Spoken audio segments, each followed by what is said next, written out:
প্রতিটি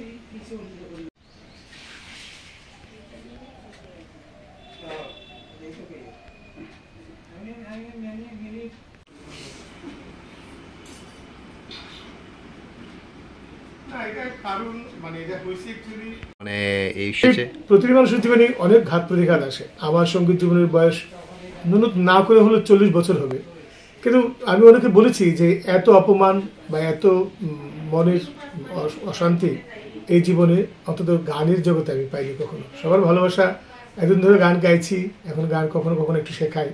আমার ছাত্রছাত্রী, অভিভাবক এবং পুরো রাজ্যবাসী যে শুভেচ্ছা ভালোবাসা, আমি গান এখনো গেয়ে চলছি, সবাই আমাকে ভালোবাসেন।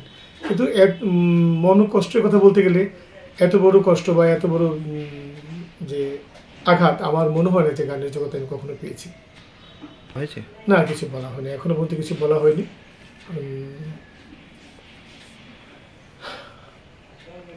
তবে কি মনে করছেন, মানে এটা কি মানে কোনো পরিকল্পিত বা কিছু?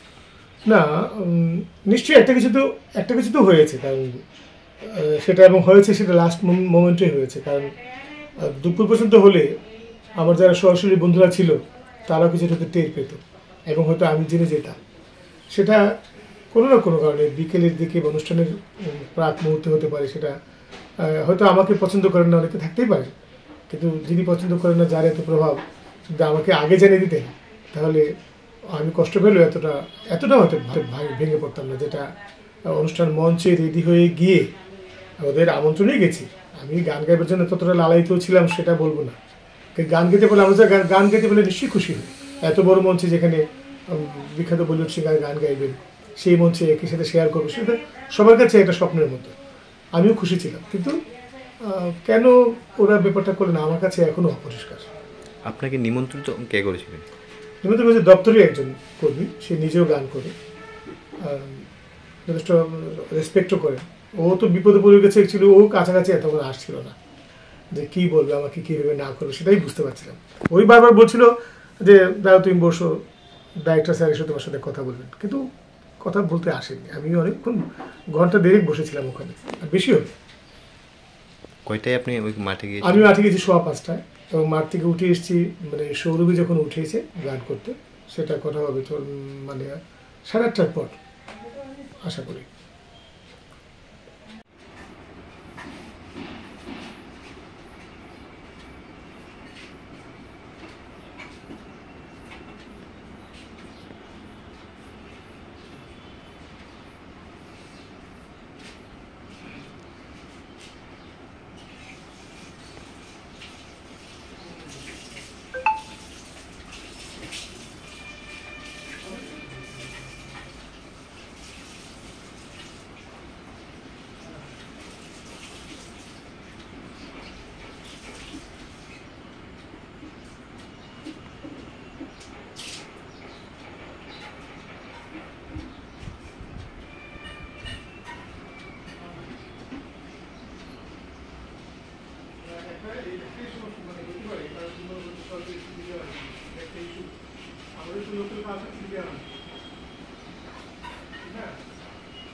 আমাকে আসলে অনুষ্ঠানের আগের দিন, সম্ভবত আগের দিন সন্ধ্যার সময় বা আগের দিন ফোন করে বলা হয়েছিল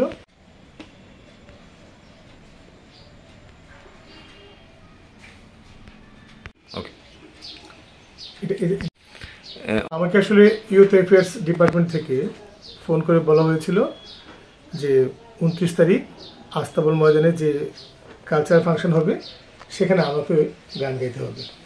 তো আমি সবতে খুশি হয়েছি এবং এই উপলক্ষে অনুষ্ঠানের আগের দিন মানে গত পরশুদিন আমরা আমাদের যারা এখানে রাজ্য শিল্পীরা গাইবেন, অনেক গুণী শিল্পীরা রয়েছিলেন, যেমন সুশোভন ভট্টাচার্য, শানু, সৈকত রায়, পারমিতা রিয়া, মৃন্ময় ঘোষ, ঝুমা জামাতিয়া, এরপর অনুপ রায়, যারা এখানে আমাদের রাজ্য শিল্পীরা রয়েছি, তাদের সাথে আমারও গান গাইবার কথা। এবং সেই আমন্ত্রণের পরিপ্রেক্ষিতে পূর্বাশার আরবান হাটে গিয়ে আমরা রিহার্সেলও করেছি। সেটা ছিল 28শে ফেব্রুয়ারি। 29শে ফেব্রুয়ারি ছিল অনুষ্ঠান আস্তাবল ময়দানে মূল অনুষ্ঠান, যেখানে শান গান গাইবেন এবং আমাদের যে গর্বের শিল্পী সৌরভী গান গাইবেন। তো ওখানে কথা হয়েছিল যে 5টার মধ্যে যাওয়ার কথা আমাকে বলেছে, 5টা রিপোর্টে, 6টা থেকে অনুষ্ঠান। আমি সেইভাবে প্রস্তুত হয়ে গেছি। তার অনেকক্ষণ ঘন্টাখানেক পরে আস্তে আস্তে জানতে পেরেছি যে অনুষ্ঠান তালিকায় আমার নাম নেই। যারা ঘুষ গেছিলেন তারা আমাদের খুবই পরিচিত, ওরা খুব অস্বস্তিতে পড়েছেন, যে কথাটা বলতে পারছেন না আমাকে। আমি আমার যে সহশিল্পী ভাইরা ছিল ওদের কাছ থেকে জানতে পেরেছি, ওরা আমাকে অত্যন্ত উৎকণ্ঠিত হয়ে জানিয়েছে যে অমরদা, এখানে ওরা বলছে তোমার নাম নেই। তো আমি ভেবেছি প্রথমে সেটা হয়তো কোনো একটা ভুল হয়েছে, কোনো মিস বা প্রিন্টিং মিস্টেক হতে পারে। আমি প্রথমে গুরুত্ব দিইনি। তারপর যত সময় যেতে লাগলো আস্তে আস্তে বুঝতে পেরেছি যে অনুষ্ঠান তালিকায় যে নামগুলি ছিল সেভাবেই অনুষ্ঠান ক্রম চলবে। তা আমি যে আমাকে আমন্ত্রণ জানিয়েছিল তাকে আমি খোঁজ করলাম এবং জানতে চাইলাম যে কী হয়েছে। তো কোনো সদুত্তর দিতে পারলো না, বললো যে আমার সাথে ডাইরেক্টর সাহেব এসে কথা বলবেন। তা আমি সেই এসে বসে রইলাম। এক অনুষ্ঠান শুরু হলো, আমাদের স্থানীয় অনুষ্ঠান, এক একজন করে গান গাইছেন, অনুষ্ঠান চলতে লাগলো। প্রায় শেষের দিকে যখন আমি আবার হঠাৎ করে ডাক পেলাম হচ্ছে, আমাদের তখন আমাদের শ্রদ্ধেয় স্যার পিকে চক্রবর্তী স্যার গান গাইছেন। উনি আমাকে সঞ্চালিক এসে ডাকলো যে আমাদের এরপর তোমার গান। আমি যত মঞ্চে উঠলাম, পিছনে আমি আমার হাতে মাইক নিয়েছি এবং ইন লাগিয়ে রেডি হচ্ছি যে এরপর গান হবে। ততক্ষণ দেখলাম যে আমার যারা বাজাবে শিল্পী বন্ধুরা, ওদের মুখে একটা হাসি, মানে খুশির ঝলক। সম্ভবত আমিও খুশি ছিলাম। কিন্তু এই পর্যায়ে পরে জানতে পারলাম যখন অন্য নাম ঘোষণা হলো, তখন সঞ্চালকের একটা বিভ্রান্তি ছিল যে ডাইরেক্টর সাহেবের কোনো অনুমতি ছিল না সেখানে আমার নাম বলার। তা আমি কিছুক্ষণ বসেছি, এরপর বুঝতে পেরেছি আমার এখন বাড়ি ফিরে আসা দরকার। তো ফেরার আগে আমি নিজে গিয়ে ডাইরেক্টর সাহেবের সাথে কথা বলেছি এবং বলার চেষ্টা করেছি, কারণ ওদের জানিয়ে আসা ছিল যেন আমি অনেকক্ষণ বসেছিলাম, ওরা আমাকে ডাকেনি, কেন ডাকেনি সেটা আমি যাই না। ওনাকে গিয়ে বললাম যে আপনারা আমাকে ডেকেছেন, আমন্ত্রণ জানিয়েছেন, গতকাল রিহার্সেল করেছি, আজকে সন্ধ্যায় সময়মতো এসেছি বিকেলবেলায়, এখন জানলাম যে আমার নাম নেই। সেটা কেন স্যার? আমি বাড়ি গিয়ে কী বলবো? আমার যারা বন্ধুরা রয়েছেন ফেসবুকে পোস্ট করার পর অনেকেই শুভেচ্ছা জানিয়েছেন, এরা যখন জানলেন যে আমি গাইতে পারি, যেমন তুই প্রশ্ন করলে কেন গাইতে পারলাম না, সেটা আমি জানি না। এখন সবগুলো নামই ছিল, শুধু আমার নামটাই ওখানে তৎকালভাবে ছিল না। উনি ডাইরেক্টর সাহেব একটু অপ্রস্তুত হয়ে গেলেন, বললেন যে অ্যাকচুয়ালি আমরা অনেক কিছুই কাটছাট করতে হয়েছে। তা আমি দেখলাম যে শুধুমাত্র আমার নামটাই ছিল না। ওই সময় যে মানসিক পরিস্থিতিটা আমার মানে খুবই খারাপ ছিল, কারণ এত অনুষ্ঠান সবাই ঠিকঠাক চলছিল সবই, শুধু আমার নামটাই ছিল না। সেটা একটা যে ইচ্ছে করে সেটা বুঝতে আমার বাকি রইল না তখন আর। তারপর আমি সুযোগ পেয়েছিলাম মাননীয় মন্ত্রী মহাশয়ের সাথে কথা বলার জন্য, আমাদের সিকিউরিটি গার্ডরা আমাকে সাহায্য করেছিল ওর সাথে কথা বলার জন্য। উনি বললেন যে আমি যদি ওনাকে আগে জানাতাম তাহলে নাকি অনুষ্ঠানটা করতে পারতাম, কিন্তু সেই দায়িত্ব তো আমার ছিল না, ওনার ডিপার্টমেন্টে আমাকে ডেকেছিল কথা বলার জন্য। আর একটা কথা উনি তখন তিনি বললেন যে আপনার মতো তো অনেকেই গাইতে চায়। আমি এটা মানে জানিয়েছি যে আমি গাইতে চাইনি, ডিপার্টমেন্ট আমাকে ডেকেছিল বলে আমি গান গাইতে এসেছি এবং আসার পর এটা হয়েছে। যদি আমাকে ওরা আগে জানিয়ে দিত, দুপুরে জানিয়ে দিত যে কোনো একটা অসুবিধা হয়েছে, যে আজকে আপনাকে রাখা যাচ্ছে না, তাহলে হয়তো কষ্ট পেতাম, কিন্তু সেটা এতটা মনে লাগতো না। কারণ ওই সময় আমার মানসিক অবস্থা যা ছিল ওই মুহূর্তে আমার নিজেকে খুবই একটা নিরর্থক এবং অত্যন্ত অপ্রয়োজনীয় বা এই ধরনের একটা কিছু, মানে ওই মুহূর্তটা আমার কাছে খুবই একটা খারাপ মুহূর্ত ছিল কিছুক্ষণ সময়।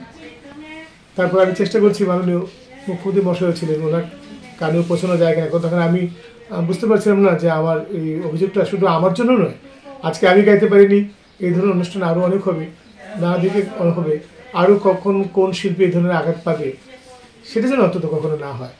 সেটা মূলত আমার এই জন্য আমি ফেসবুক পোস্ট করেছি এবং আজ সকাল থেকে অনেক অনেক শুভানুধ্যায়ীদের আমি শুভেচ্ছা পেয়েছি, তারা আমাকে শক্তি জুগিয়ে যাচ্ছেন যে মন খারাপ করবেন না। কিন্তু আসলে সবাই ভালোবেসে বলেন, কিন্তু যার উপর সেটা যায় সেটা মানিয়ে নেওয়া যে খুবই দুষ্কর। এবং আরও প্রমাণিত হয়েছে যে মানুষকে আঘাত করতে গেলে শুধু ছুরি কাঁচি চালিয়ে আঘাত করা যায় না, লাঠি দিয়ে আঘাত করা যায় না, মানসিকভাবে শিল্পীকে আঘাত করা যায়, সে যে কোনো আঙ্গিকের শিল্পী হোক না কেন। এই এক এক এক মিনিট।